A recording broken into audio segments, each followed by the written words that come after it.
Okie dokie, welcome to our second video. So first off, we're going to talk about finding the position vector given two coordinates. So up until this point we've been given vectors and we've done some different things with them. But what if we are given a couple coordinates, alright, such as, let's suppose we have point A, which is 6, 1, and we have point B, which is 2, 5, and we wish to find the position vector AB. Alright, so in other words, that's just a fancy way of saying find vector AB. And we're going to express that either in column form or unit vector form. Okay, so start by plotting your points 6, 1 and 2, 5.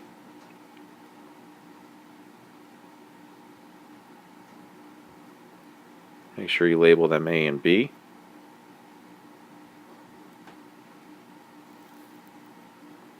Okay.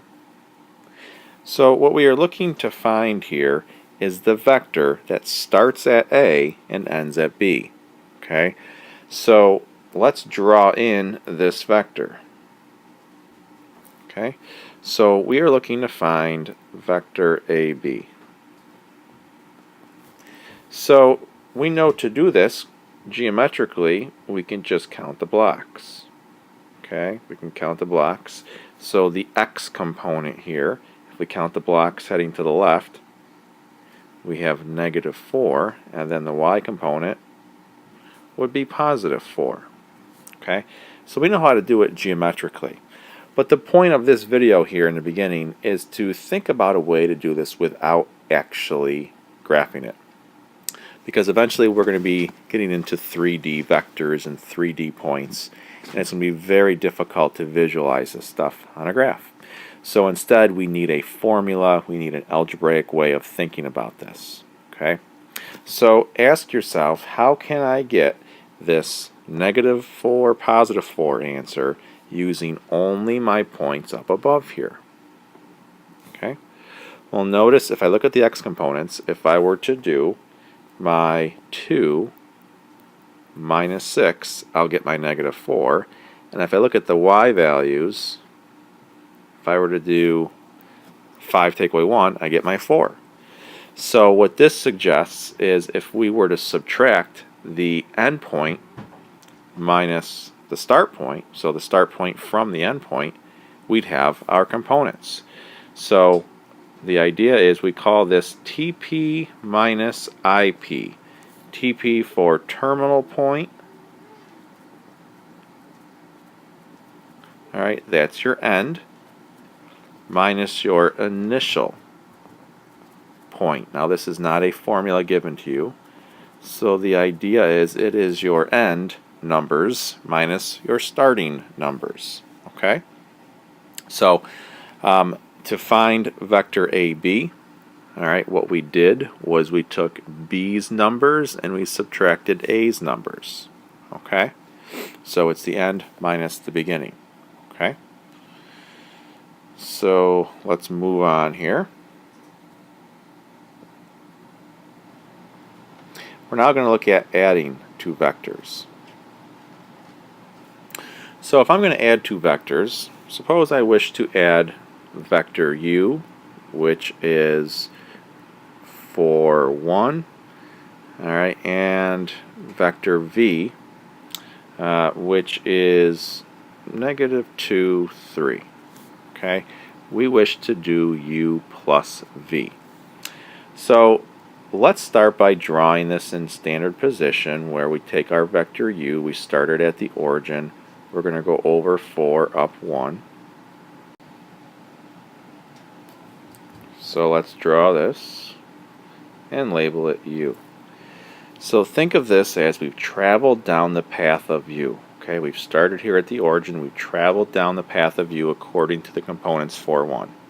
Now from there, we are going to travel down v, which is telling us to go -2, +3. So v is going to take us 2 to the left, so from the end of u, we're going to go 2 to the left and then up 3. So if I go 2 to the left and then up 3, this is my vector v. Okay? So I've traveled down the path of u and now down the path of v. So now what I have here, if I were to think about where I started my journey and where I ended, okay, this resultant vector is known as u plus v. Okay, so u plus v there, it's the sum, all right, it's the result, we call it the resultant, all right. If you recall from last year, we did a little bit of this, okay, and this is the same as doing v plus u, okay.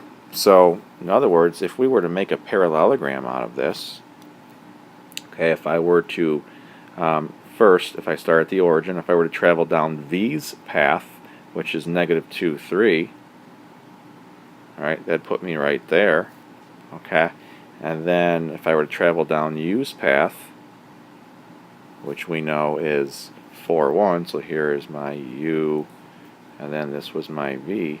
Notice again you get that same resultant vector, okay, so the resultant vector is known as the sum, okay, in that parallelogram. Well, we also could get this algebraically, okay, if we were to take 4, 1, all right, and arithmetically do this, we're going to add this to -2, 3, well, just add straight across, we'd have +2, +4. So this is equal to my u plus v vector. Now look at the graph. All right, according to this, my x component is 2 and my y component is 4. So let's see, am I going over 2 up 4? I sure am, right? So the components there are 2, 4. So the graph matches us doing it by hand. Okay. Now one more thing. Let's look at subtracting two vectors. So we don't actually subtract vectors. Instead, we add the negative vector. Okay. So let's suppose we have w, which is equal to how about 5, 1, and we have z, which is equal to let's go with 3, -2. Suppose we wish to do w minus z. Well, this is going to be the same as adding the negative vector. So it would be w plus -z. So let's take a look at this first geometrically. Let's graph 5, 1. Alright, and we're starting it at the origin. So this is my vector, which I'm going to label. So here's my arrow. That's vector w. Okay.